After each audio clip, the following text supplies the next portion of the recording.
सास बहू पर झपटी और बीच बागार में उसकी साजी फा दी। सैकड़ों आंखें स्तब्ध देखती रह गईं। कोई रोक नहीं पाया। कप्पे के फटने की आवाज ने जैसे हवा को चीर दिया हो। बहू प्रिया वहीं जम गई। फटी साई से उसका पेटीकोट दिख रहा था और उसके चेहरे पर खून की एक बूंद नहीं थी। उस भीभा वाले बार के बीच एक औरत ने दूसरी औरत को अपमानित करके उसे सबक सिखाने का तरीका चुना।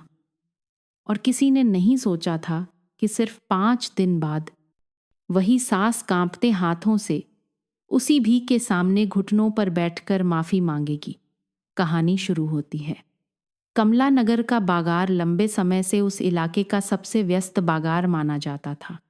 हर सुबह लोग एक दूसरे से टकराते हुए चलते, मोटरसाइकिलें फुटपाथ से सटकर खई होती और हवा में ताही मछली, उबले मांस, हरी सब्जियों और पसीने की मिली जूली गंध तैरती रहती इसी माहौल के बीच। एक ऐसी घटना घटी जिसने पूरे बाघार का दम घोंट दिया। यह सब 5 मिनट से भी कम समय में हुआ, लेकिन ये गांव में महीनों तक चर्चा का विषय बनने के लिए काफी था। शांति देवी, एक 50 साल की मजबूत कद, काठी और कठोर चेहरे वाली महिला, जिसने अपने बालों को कसकर बांध रखा था।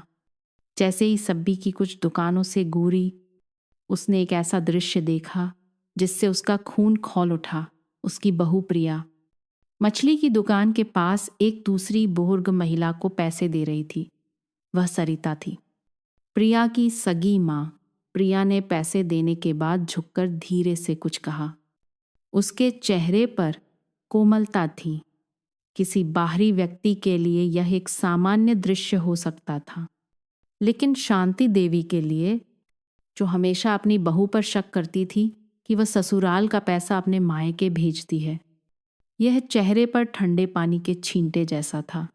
बिना सोचे समझे शांति देवी भी को चीरती हुई आगे बढ़ी। ये पैसे कहाँ से आए? उसकी आवाज चाकू की तरह थी। पास खड़े कुछ लोग मुंह कर देखने लगे। प्रिया कुछ समझ पाती उससे पहले ही उसकी बांह वोर से पकड़ ली गई। शांति देवी ने उसे खींचकर रास्ते के बीच में खागा कर दिया और सीधा उसके चेहरे पर उंगली उठाई। तू सोचती है कि अपनी सास की पीठ पीछे यह सब करेगी और मुझे पता नहीं चलेगा?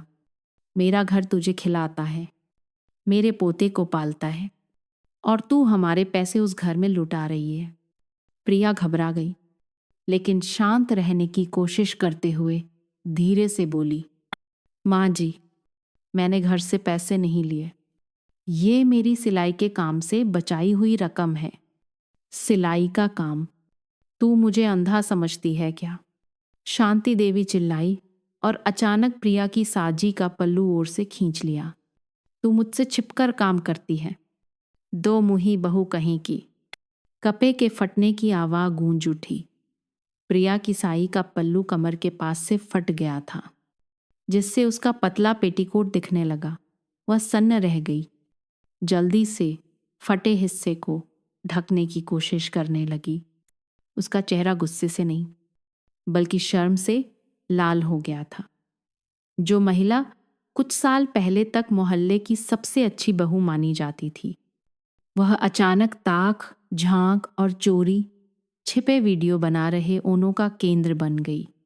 पास में फल बेचने वाली एक महिला ने हैरानी से अपनी टोकरी नीचे रख दी और प्रिया को अपनी शॉल से ढकते हुए बोली, हे भगवान, चाहे कुछ भी हो, आपको ऐसा नहीं करना चाहिए था।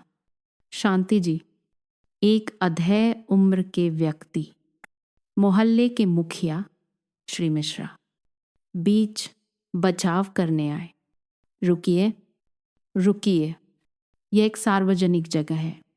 भी बत्ती जा रही थी। कुछ नौजवानों ने अपने ऊन निकालकर वीडियो बनाना शुरू कर दिया और कुछ बूढ़ी औरतें कानाफूसी करने लगीं। हे भगवान, कैसी सास है ये, बेचारी लक्की। बीच बार में अपमानित हो गई। प्रिया ने अपने 3 साल के बेटे आरव को कसकर पकड़ लिया। जो उसके पास खगा था। उसकी गोल गोल आंखें डरी हुई थीं। उसे समझ नहीं आ रहा था कि क्या हो रहा है। बस वह डर के मारे सिसक रहा था। प्रिया ने कुछ नहीं कहा, न ही अपनी सास की तरफ देखा। बस सिर झुकाकर वहां से जाने लगी। तभी किसी ने पुलिस को बुला लिया और एक युवा पुलिसकर्मी अपनी वर्दी में वहां आया और भी को हटने का आदेश दिया। यहाँ क्या हुआ है? झगड़ा किसने शुरू किया? श्री मिश्रा ने कहा। बहू को उसकी सास ने भी के सामने साजी फाकर अपमानित किया है। मैं यहाँ का मुखिया हूँ, मैं गवाही दे सकता हूँ। पुलिसकर्मी ने प्रिया की ओर देखा। वह अभी भी अपने बेटे को पखे चुपचाप खई थी। उसकी आंखें नम थीं, लेकिन आंसू नहीं गिरे। क्या आप शिकायत दर्ज कराना चाहती हैं? उसने पूछा। प्रिया ने सिर हिलाकर मना कर दिया और धीरे से कहा, मैं बस अपने बेटे को घर ले जाना चाहती हूँ। शांति देवी अभी भी गुस्से में थी और पीछे से चिल्ला रही थी, मैं उसकी माँ हूँ, मुझे अपनी बहू को सिखाने का अधिकार है। इसने घर से पैसे चुराकर अपने मायके दिए। पुलिसकर्मी ने अपनी भौहें सिकोईं। सास होने के बावजूद आपको किसी को सार्वजनिक रूप से शारीरिक या मानसिक रूप से अपमानित करने का कोई अधिकार नहीं है। कृपया हमारे साथ थाने चलिए। बार में तनाव बहा गया। कुछ लोगों ने बीच बचाव किया। जाने दो शांति जी, घर जाइए, आप बच्ची हैं। इस तरह तमाशा करने से बच्चे डरते हैं। तभी प्रिया का पति रोहन वहां पहुंचा। किसी परिचित ने उसे ओन कर दिया था। उसका चेहरा पीला पहा हुआ था। उसने देखा कि उसकी पत्नी फट्टी साजी में एक दुकान के पास सहमी खजी है। उसका बेटा अपनी माँ के पैरों से लिपटा हुआ है और उसकी अपनी माँ को पुलिस ले जा रही है। वह एक शब्द भी नहीं बोल सका।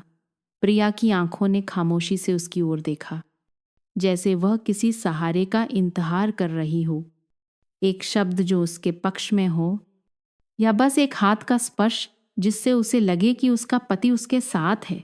लेकिन रोहन चुपचाप खा रहा।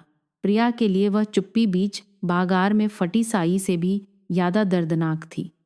उसने कोई शिकायत नहीं की, न रोई, न किसी से विनती की। उसने बस सिर झुकाया, अपनी साई को संभाला, बच्चे को गोद में उठाया, अपने पति का हाथ झटक दिया जो उसे रोकने के लिए आगे बढ़ा था, और अकेले ही चली गई। उस शाम जब बाहर में अभी भी मछली की गंध थी और कानाफूसी शांत नहीं हुई थी, मोहल्ले के व्हाट्सएप ग्रुप में 1 मिनट से यादा का एक वीडियो पोस्ट किया गया जिसका शीर्षक था, सास ने बीच बागार में बहू पर हमला किया। 10 मिनट के भीतर लगभग 200 कमेंट्स आ गए, जो 2 गुटों में बांटे हुए थे। एक पक्ष सास का समर्थन कर रहा था, जबकि दूसरा बहू के प्रति सहानुभूति जता रहा था। लेकिन कोई कुछ भी कहे, प्रिया का सम्मान उस साई की तरह तार तार हो चुका था। और शांति देवी, चाहे उसके अपने तर्क कुछ भी हों, पड़ोसियों की आंखों में अपनी ईत खो चुकी थी। किसी ने नहीं सोचा था कि बागार की बात इतनी तेजी से फैलेगी। एक दोपहर के भीतर पूरे मोहल्ले में शांति देवी द्वारा अपनी बहू की साजी फाने की खबर फैल गई। वीडियो 2 मिनट से भी कम का था, लेकिन जो भी उसे देखता एक गहरी सांस लेता। कुछ लोग नाराज थे, कुछ को दया आ रही थी, और कई लोग बस सिर हिलाकर अफसोस जता रहे थे। लेकिन फिर जो लोग प्रिया और रोहन के परिवार के करीब थे, उन्होंने ऐसी बातें बतानी शुरू की जिन पर किसी ने ध्यान नहीं दिया था। पोसन श्रीमती आहूजा ने सबसे पहले प्रिया के पक्ष में आवाज़ उठाई।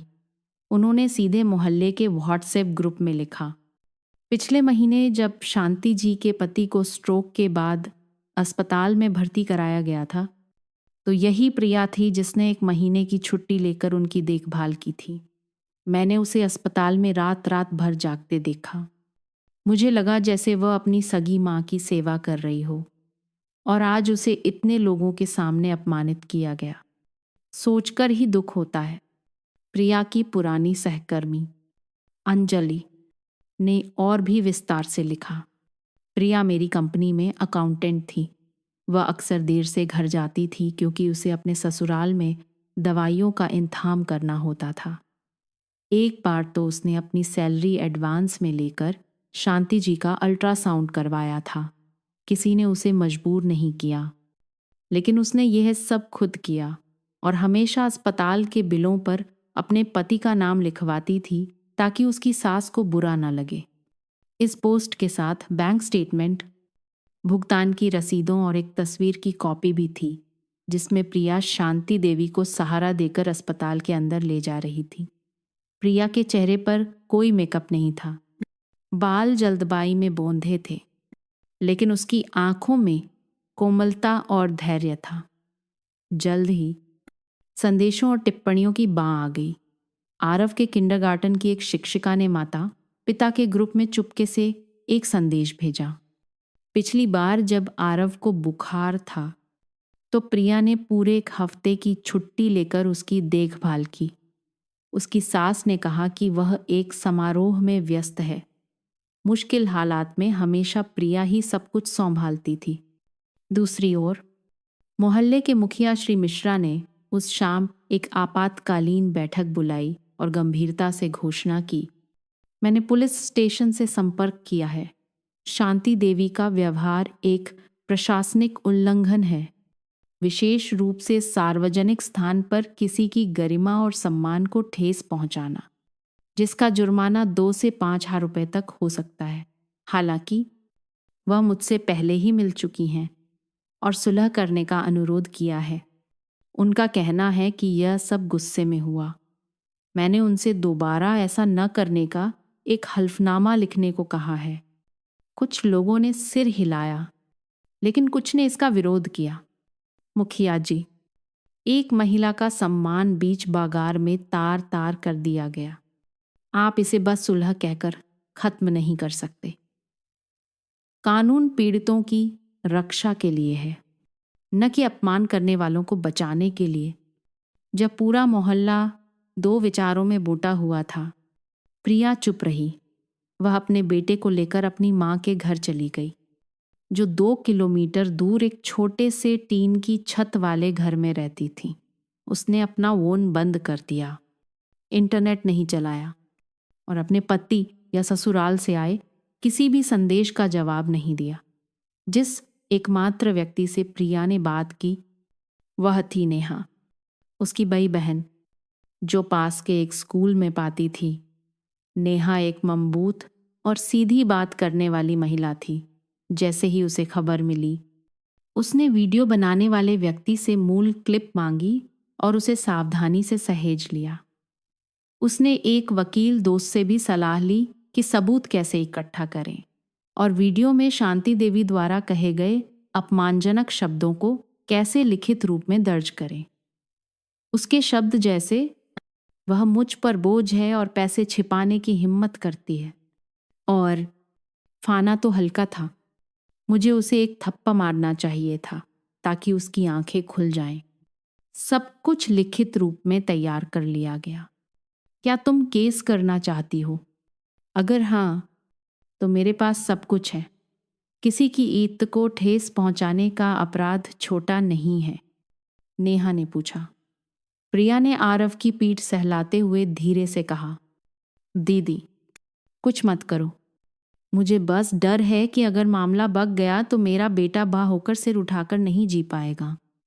लेकिन अगर तुम चुप रहोगी तो वे तुम्हें और भी नीचा दिखाएंगे। कोई बात नहीं दीदी, बस इसे अपने पास रखो। मुझे बस ये जानना है कि मैंने कुछ गलत नहीं किया। दूसरी तरफ रोहन को एक पुराने सहकर्मी से क्लिप मिली। उसे लगा कि वह सब कुछ जानता है, लेकिन जब उसने अपनी पत्नी को फटी साई में अपने बेटे को पके हुए बार के बीच कांपते हुए देखा तो वह सन्न रह गया। उसके हाथ इतने कांपे कि उसका वोन गिर गया। उसने तुरंत प्रिया को वोन किया 3 बार, लेकिन उसने नहीं उठाया। चौथी बार ओन बंद बताया। संदेशों पर भी 2 टिक नहीं दिखे। वह अपनी माँ के पास गया।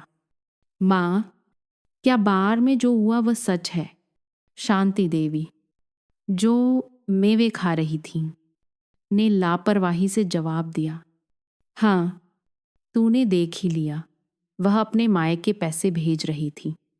मुझे कुछ तो करना ही था, मैंने कुछ गलत नहीं किया। माँ, आपने उसकी साही उसके बेटे के सामने, इतने लोगों के सामने फा दी।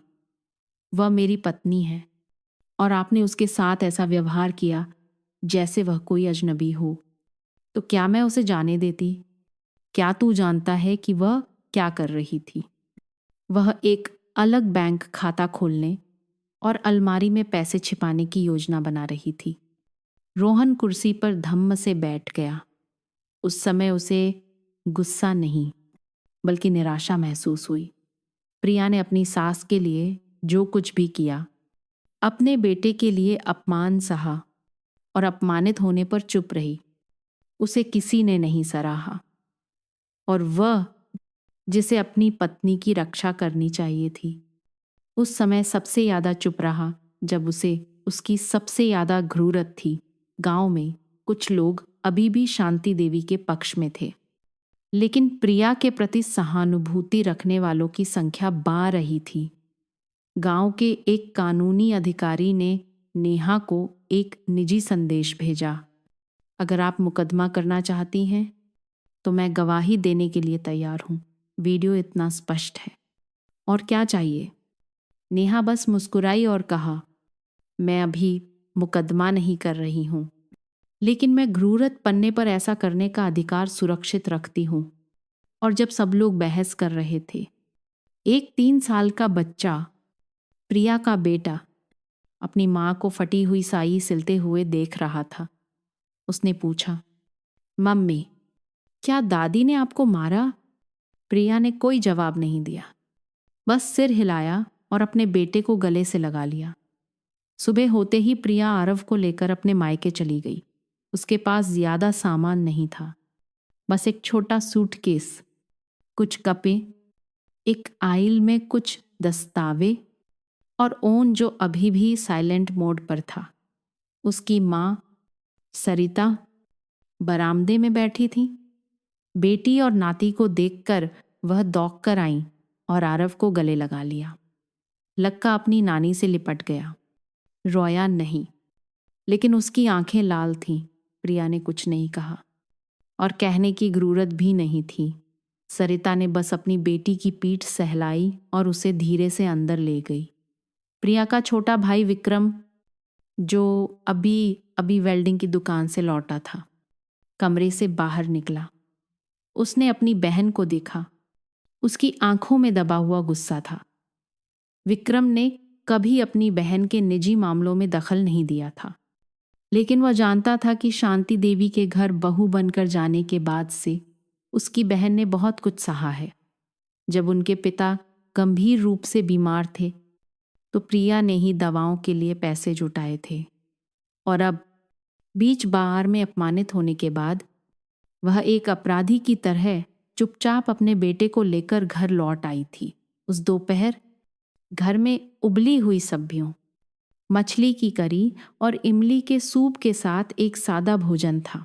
प्रिया ने बहुत कम खाया और आरव ने भी कुछ चम्मच चावल खाने के बाद अपनी मां की गोद में सो गया।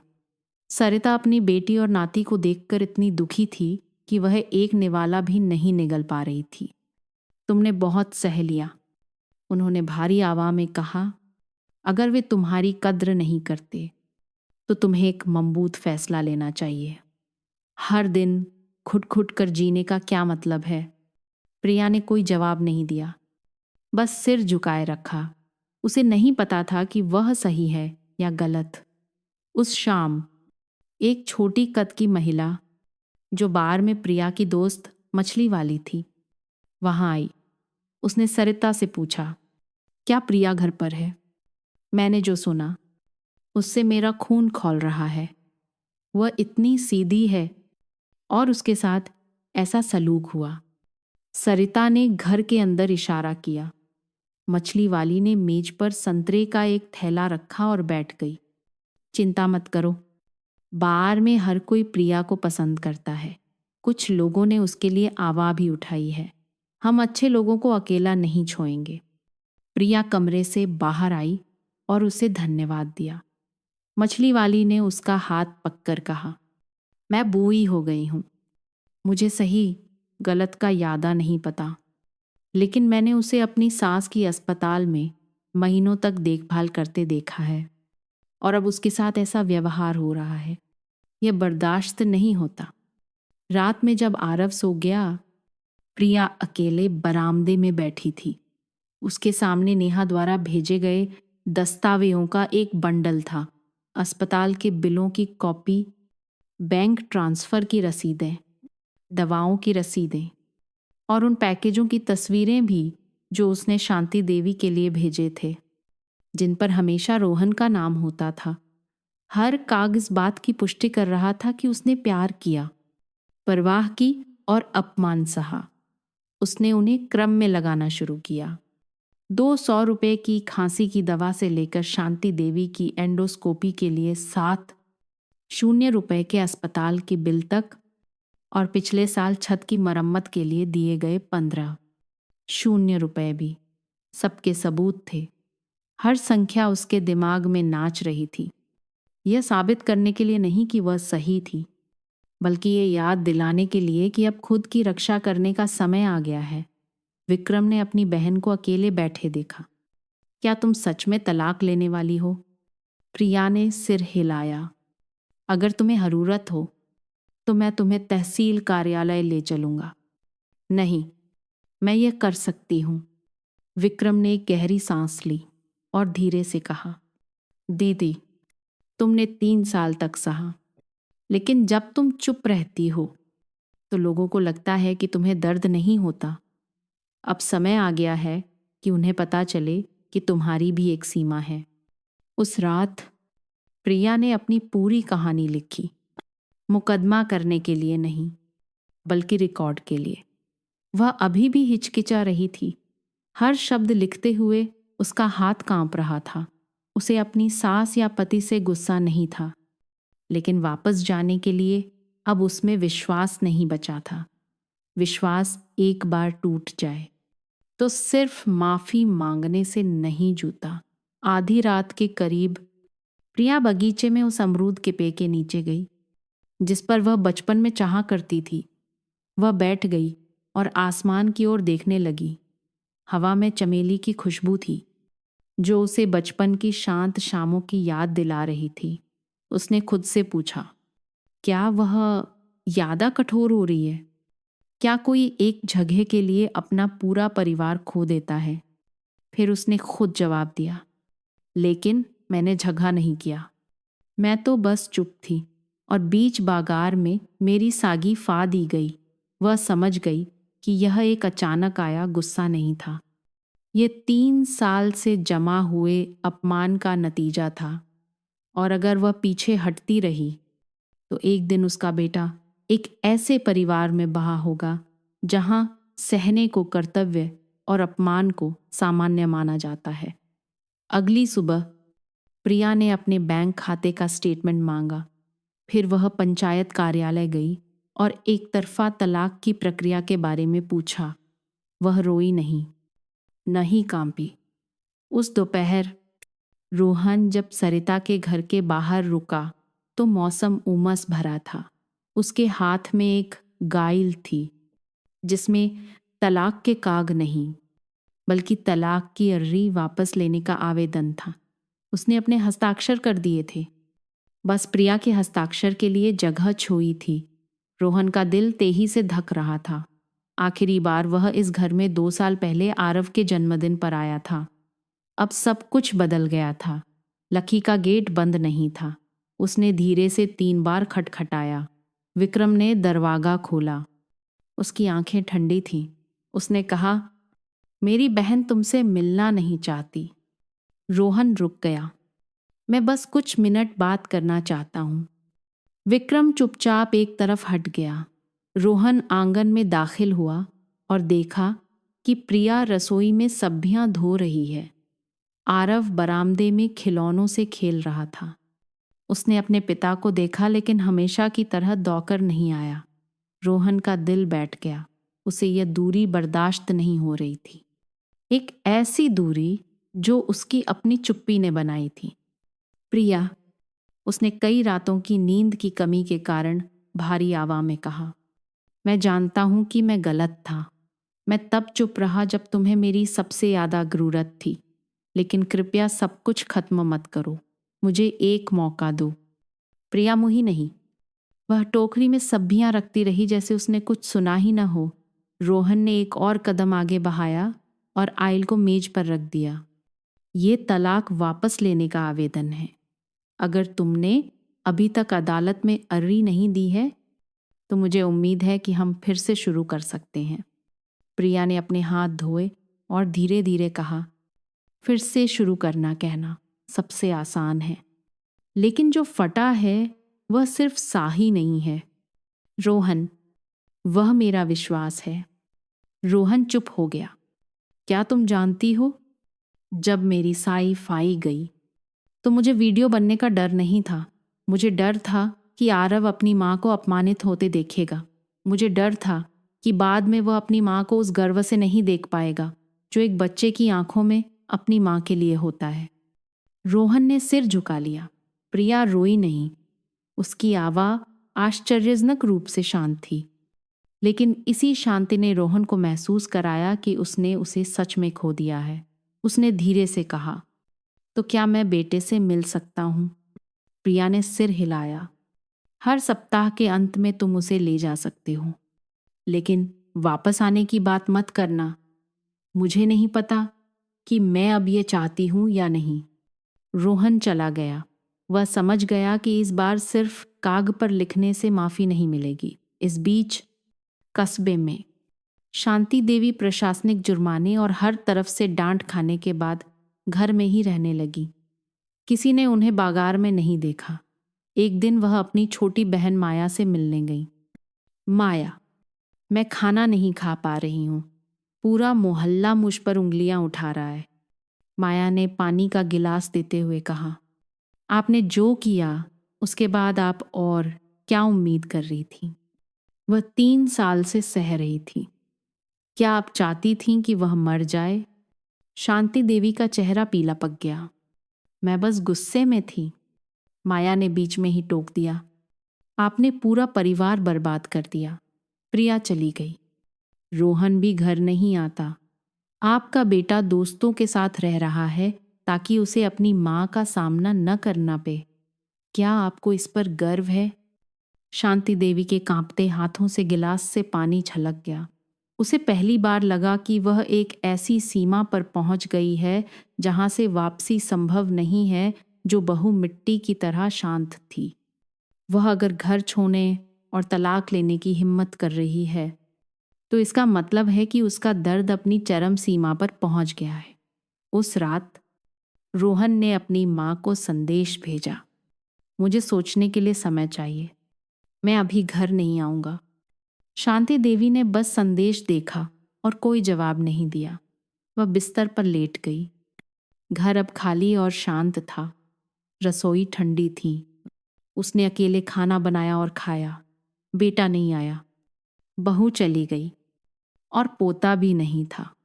एक पल के गुस्से की कीमत कभी कभी पैसे नहीं बल्कि एक टूटा हुआ घर होती है। वह खामोशी किसी भी गाली से ज़्यादा डरावनी थी। एक सुबह शांति देवी को पुलिस स्टेशन से एक नोटिस मिला जिसमें उन्हें बाहर वाली घटना के संबंध में उपस्थित होने के लिए कहा गया था। वह एक पुरानी भूरी साई पहनकर पुलिस स्टेशन पहुंची। एक युवा अधिकारी ने उसे एक कमरे में बुलाया। हम सार्वजनिक स्थान पर दूसरों की गरिमा और सम्मान को ठेस पहुंचाने के लिए आप पर प्रशासनिक जुर्माना लगाएंगे। शांति देवी ने कुछ नहीं कहा, बस सिर हिलाया। अधिकारी ने स्पष्ट रूप से कहा, शांति देवी के व्यवहार का वीडियो बनाया गया था जिसमें दूसरों को अपमानित करने के संकेत थे, विशेष रूप से उनकी बहू प्रिया को। प्रस्तावित जुर्माना दो। 0 रुपए था। अधिकारी ने पूछा, क्या आप कुछ और कहना चाहती हैं? उसने धीरे धीरे जवाब दिया, नहीं, मैं बस उस समय गुस्से में थी, लेकिन मुझे नहीं लगता कि मेरी गलती इतनी बड़ी थी कि मुझ पर जुर्माना लगाया जाए। अधिकारी ने उसे कुछ सेकंड देखा, और फिर एक और गाइल खोली। उसने एक बैंक स्टेटमेंट निकाला। हमें पीड़िता की ओर से अतिरिक्त दस्तावेज मिले हैं।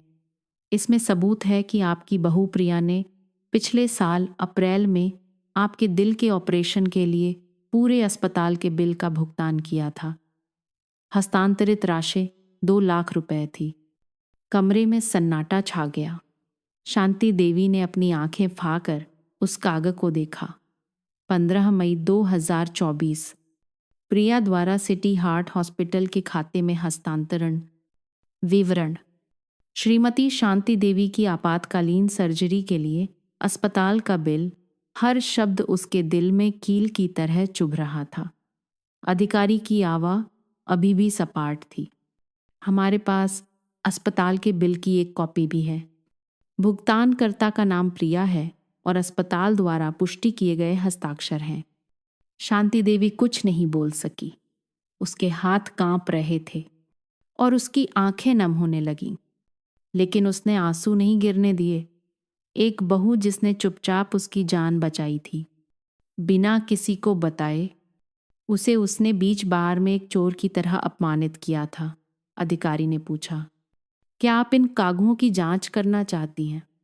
उसने सिर हिलाकर मना कर दिया, नहीं, ज़रूरत नहीं है। ठीक है, हम जुर्माने की प्रक्रिया पूरी करेंगे, लेकिन मैं सुझाव दूंगा कि आप भविष्य में अपने व्यवहार पर विचार करें। यह दस्तावेज आइल में रहेगा। जब वह बाहर निकली तो सूरज की तेज रोशनी उसकी आंखों में चुभ रही थी। घर जाने के बजाय वह पास के एक पार्क में एक बेंच पर बैठ गई। उसके हाथ में वह बैंक स्टेटमेंट था। उसने महसूस किया कि उसने कुछ ऐसा खो दिया है जिसके लिए वह शायद खुद को कभी माफ नहीं कर पाएगी। उस रात शांति देवी की आंखों में नींद नहीं थी। उसके दिमाग में बार बार कपके के फटने की आवाज़ गूंज रही थी। जब वह थोड़ी देर के लिए सोई तो उसने एक सपना देखा। सपने में वह खुद को अस्पताल के बिस्तर पर लेटे हुए देख रही थी और एक गर्म हाथ उसके माथे पर था। एक गीला कपका उसके पसीने को पोंछ रहा था। वह प्रिया थी। वह अचानक जाग गई, पसीने से लथपथ। घड़ी में सुबह के 3 बज रहे थे। उसने खुद से कहा, मैंने उस इंसान का शुक्रिया क्यों नहीं अदा किया जिसने मेरी जान बचाई। उसे याद आया कि जब वह बीमार थी तो प्रिया ही थी जो रात भर उसके पास बैठी थी। उसी के हाथों ने उसके गंदे कपड़े धोए थे। अगली सुबह एक पोसन ने उसे बीमार देखा और उसे स्वास्थ्य केंद्र ले गई।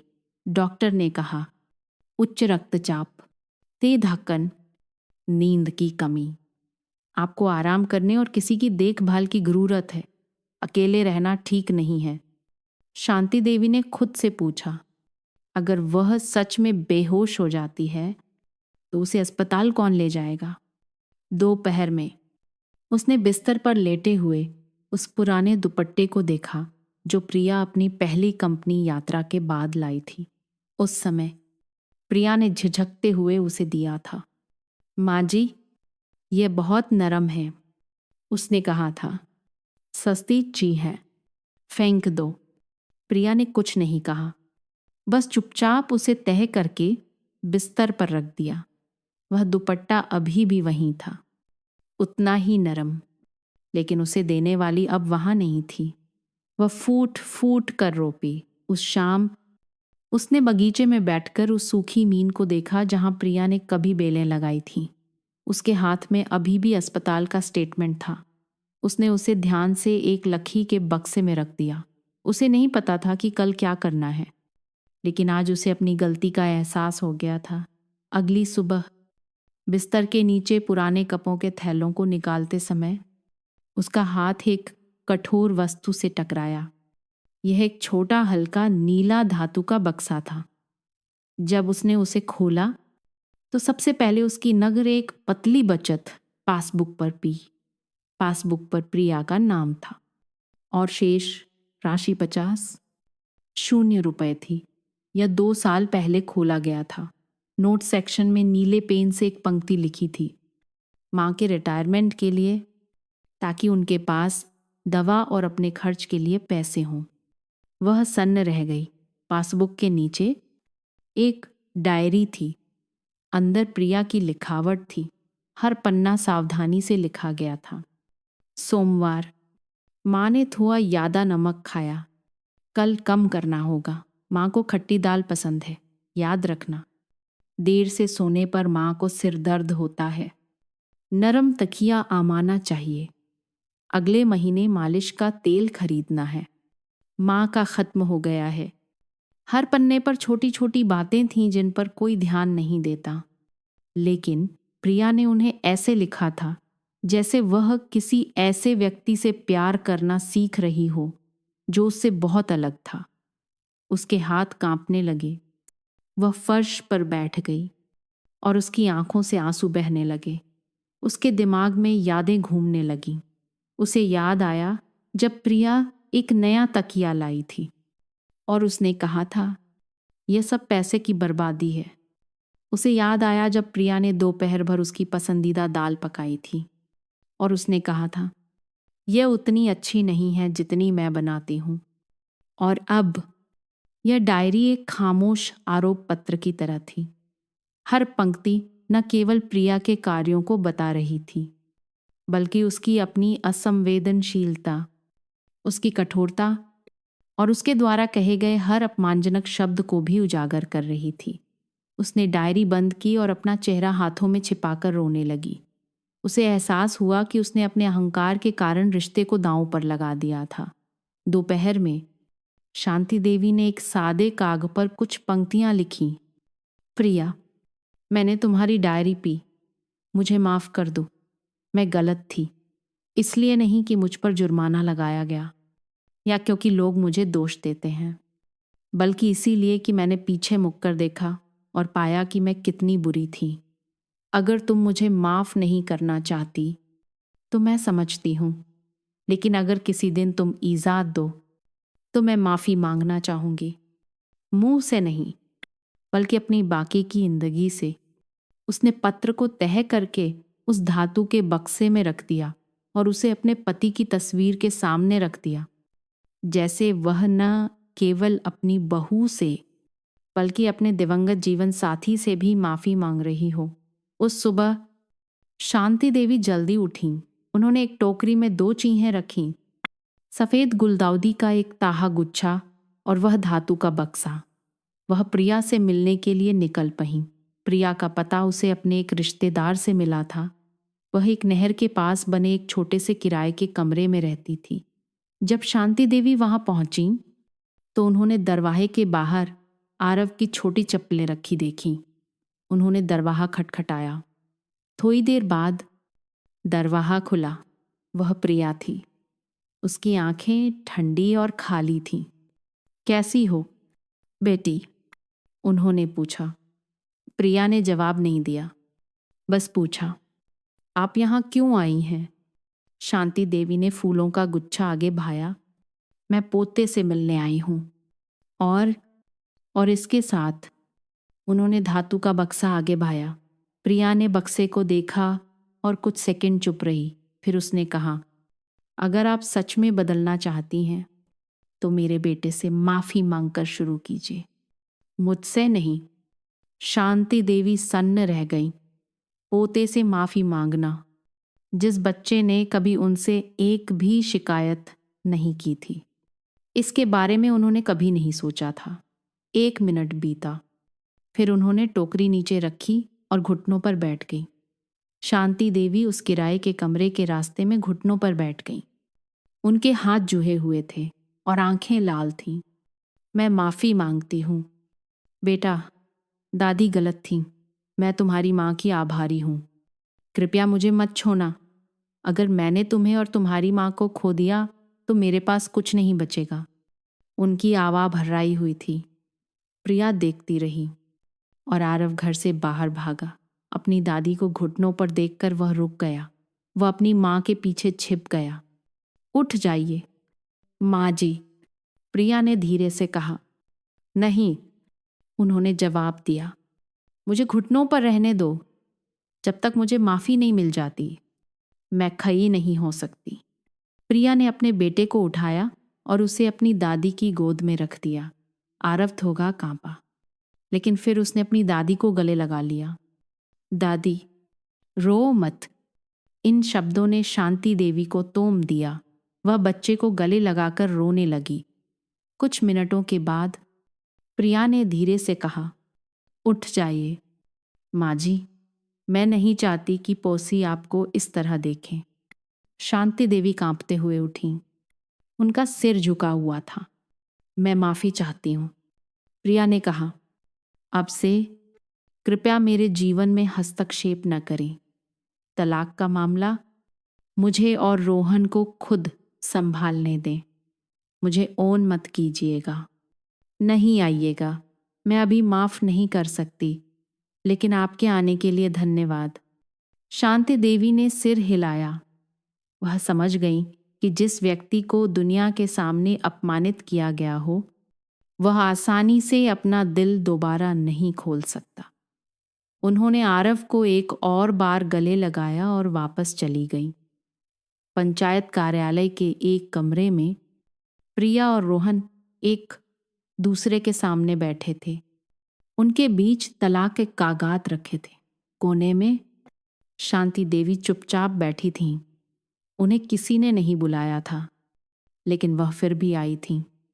अधिकारी ने तलाक की शर्तें पईं, बच्चे की परवरिश का अधिकार, संपत्ति और गुहारा भत्ता। आरव अपनी माँ प्रिया के साथ रहेगा। पिता रोहन बच्चे के 18 साल का होने तक मासिक गुहारा भत्ता देंगे। किसी ने कोई आपत्ति नहीं की। अधिकारी ने कहा, यह अंतिम पुष्टि है। कृपया सामग्री की जांच करें और हस्ताक्षर करें। प्रिया ने कलम उठाई। उसके हाथ हल्के से कांप रहे थे। उसने हस्ताक्षर किए। हर स्ट्रोक हल्का लेकिन दृढ़ था। रोहन ने प्रिया को देखा और फिर सिर झुकाकर हस्ताक्षर कर दिए। उसके दिल में केवल एक भावना थी, पछतावा। अधिकारी ने पूछा, प्रिया जी, क्या आपकी कोई और मांग है? प्रिया ने सिर उठाकर धीरे से जवाब दिया, नहीं, मैं बस शांति चाहती हूँ। मैं चाहती हूँ कि आरव शांति से बहा हो। जब प्रिया वहां से निकली तो रोहन ने धीरे से कहा, अगर किसी दिन तुम्हारा मन बदले तो मैं यहीं रहूंगा। प्रिया ने जवाब नहीं दिया। उसने मुस्कुराया। ये खुशी की मुस्कान नहीं थी, ये जाने देने की मुस्कान थी। वह मीटिंग रूम से बाहर निकल गई। उसकी आंखों में आंसू थे। तलाक के बाद प्रिया ने एक औद्योगिक क्षेत्र के पास एक छोटा कमरा किराए पर लिया। उसने उसी कपड़े की फैक्ट्री में फिर से काम करना शुरू कर दिया। कुछ ही समय में उसने नई महिला श्रमिकों के लिए हर मंगलवार और शुक्रवार की शाम को एक मुफ्त सिलाई कक्षा शुरू कर दी। प्रिया का नया जीवन धीरे धीरे उसके टूटे हुए टुकड़ों को जोड़ रहा था। आरव पास के एक सरकारी किंडरगार्टन में जाने लगा। एक शाम जब वे कमरे में कपड़े तय कर रहे थे, आरव ने अचानक पूछा, मम्मी, दादी ने आपकी साई क्यों फाई थी? प्रिया एक पल के लिए रुक गई। उसने अपने बेटे को अपनी गोद में खींच लिया और उसका सिर सहलाया। क्योंकि दादी और मैं एक दूसरे को समझ नहीं पाए थे। जब वे एक दूसरे को नहीं समझते तो वे कभी कभी अनजाने में एक दूसरे को चोट पहुंचा देते हैं। लेकिन इससे हमें यह सीखने को मिलता है कि हमें एक दूसरे को बेहतर तरीके से समझने की ज़रूरत है, ताकि तुम बाह्य होकर किसी को इस तरह चोट न पहुंचाओ। आरव ने सिर हिलाया जैसे वह समझ गया हो और अपनी माँ को गले लगा लिया। तो मैं पहले आपको समझना सीखूंगा। प्रिया हौंस पी। पहली बार उसकी मुस्कान उसकी आंखों तक पहुंची। उसने अपने बेटे के माथे को चूमा। शाम को वह अपने लिए एक साई का डिजाइन बनाने बैठ गई, जिसे वह खुद काटना, सिलना और पहनना चाहती थी, जैसे वह अपनी जिंदगी को फिर से सिल रही हो। उसे नहीं पता था कि वह पुराने लोगों को कब माफ करेगी, लेकिन वह जानती थी कि वह धीरे धीरे खुद को माफ कर रही थी। बहुत लंबे समय तक चुप रहने और सहने के लिए। एक शनिवार की सुबह जब प्रिया अपनी सिलाई कक्षा की तैयारी कर रही थी तो दरवाजे पर एक हल्की दस्तक हुई। प्रिया जी, एक बूढ़ी औरत आपसे मिलना चाहती है। वह कह रही है कि वह आपकी पूर्व सास है। प्रिया कुछ सेकंड के लिए शांत खड़ी रही। शांति देवी बाहर आंगन में खड़ी थी। उनके हाथ में मिठाई और दूध का एक डिब्बा था। उन्होंने प्रिया की ओर सीधे नहीं देखा, बल्कि धीरे से सिर झुकाकर कहा, मैं कुछ सामान लाई हूं और क्या मैं तुम्हारी कक्षा देख सकती हूं? बस थोड़ी देर के लिए। प्रिया मना करने वाली थी, लेकिन जब शांति देवी ने अपनी थकी हुई आंखें ऊपर उठाईं तो उसे अस्पताल का वह दिन याद आ गया। हाँ, आप कोने में बैठ सकती हैं।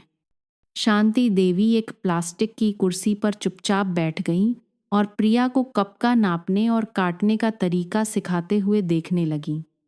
ब्रेक के दौरान जब सब बाहर चले गए तो प्रिया ने देखा कि शांति देवी टूटी हुई सुइयों को उठाकर एक कुशन में लगा रही हैं। आप क्या कर रही हैं? प्रिया ने पूछा। मैंने देखा कि बच्चे बहुत सारी सुइयां गिरा रहे हैं। मैंने सोचा कि कहीं वे उन पर पैर न रख दें। प्रिया चुप रही। थोड़ी देर बाद उसने एक गिलास पानी लाकर उनकी बगल में रख दिया। यह अदरक की चाय है, पी लीजिए, यहाँ थोड़ी ठंड है। शांति देवी ने कांपते हाथों से गिलास पक्का। धन्यवाद बेटी। कक्षा समाप्त होने के बाद जब सब चले गए तो प्रिया ने देखा कि वह अभी भी बैठी हैं। माँ जी, क्या आप अभी घर जा रही हैं? मैं एक गाही बुला दूं? शांति देवी ने ऊपर देखा। उनकी आंखों में पछतावा था। बेटी, मैं जानती हूं कि मैं इसके लायक नहीं हूं, लेकिन अगर तुम मुझे माफ नहीं कर सकती तो क्या मैं हर हफ्ते यहां बैठकर सुइयां उठा सकती हूं? प्रिया मुँह गई, लेकिन उसकी आंखें नम हो गई थीं। उसने हाँ या ना नहीं कहा, बस उन्हें बचे हुए केक का एक छोटा पैकेट दे दिया, जैसे चुपचाप स्वीकार कर रही हो। बुधवार की शाम जब प्रिया काम से घर लौटी तो उसने मेज पर एक छोटा काग और सावधानी से मोहा हुआ एक लाल काग का फूल देखा। यह आरव ने छोहा था। फूल के नीचे एक छोटी सी पंक्ति लिखी थी, मम्मी, यह दादी के लिए है। मैंने मकान मालकिन आंटी से इसे देने के लिए कहा है। अगले दिन जब सिलाई कक्षा चल रही थी, शांति देवी अचानक अंदर आईं। उनके हाथ में वह लाल काग का फूल था। उन्होंने उसे दोनों हाथों से ऐसे पकड़ा था जैसे वह कोई पवित्र चीज हो। यह फूल मेरे बेटे का है, प्रिया ने कहा। शांति देवी ने सिर हिलाया। उनकी आंखों में आंसू थे। उसने इसे भिजवाया है।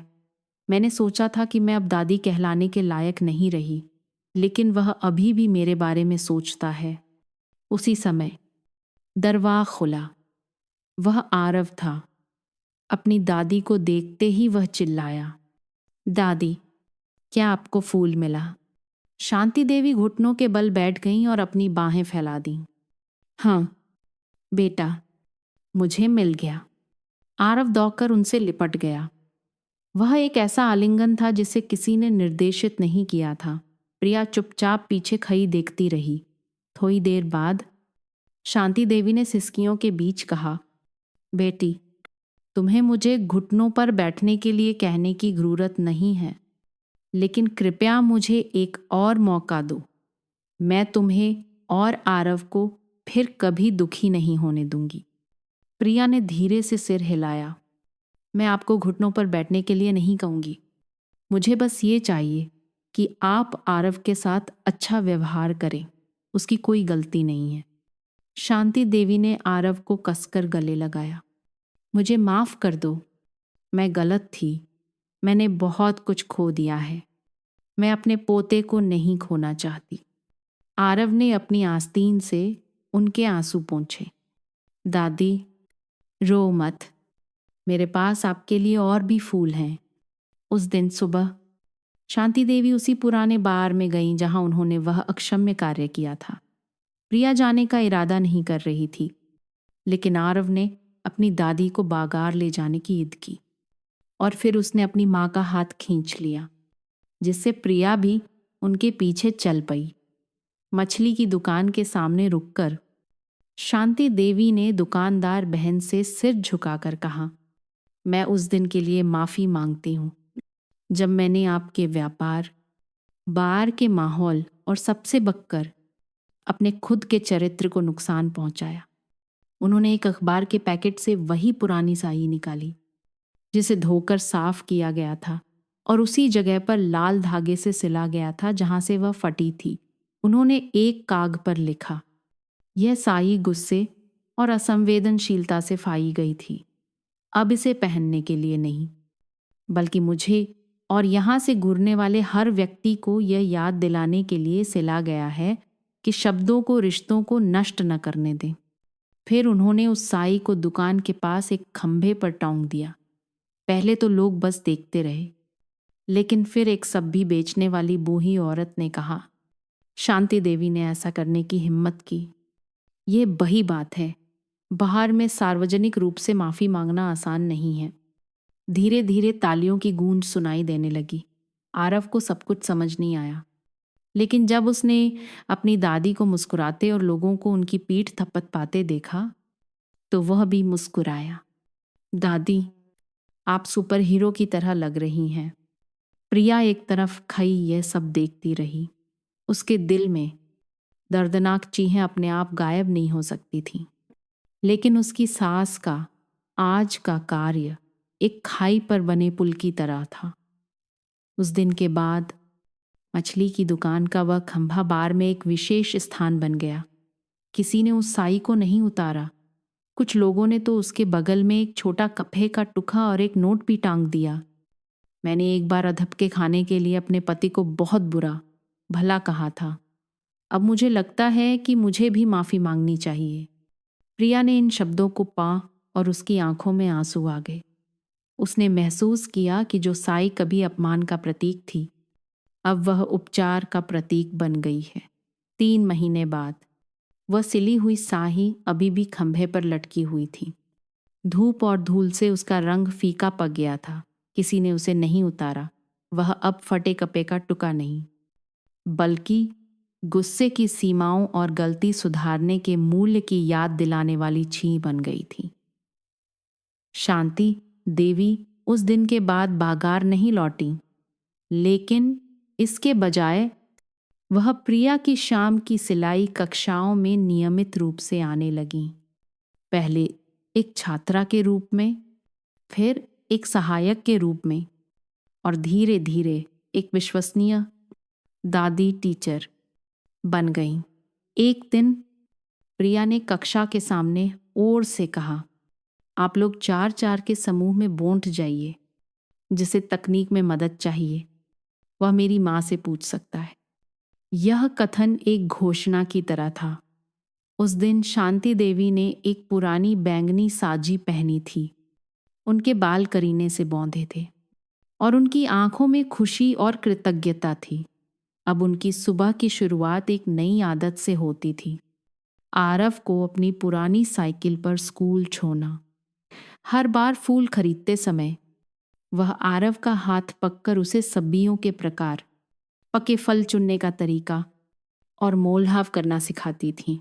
शाम को वह कक्षा में जल्दी आती, दरवाज़ा खोलती, पंखे चलाती और मेजें साफ करती। देर शाम जब कक्षा खत्म हो जाती तो प्रिया और उनकी सास एक साथ सफाई करती। तनाव या असहज चुप्पी नहीं होती थी। कभी कभी शांति देवी धीरे से पूछती, तुम थक गई हो? प्रिया बस सिर हिला देती, पहले से कम थकती हूँ।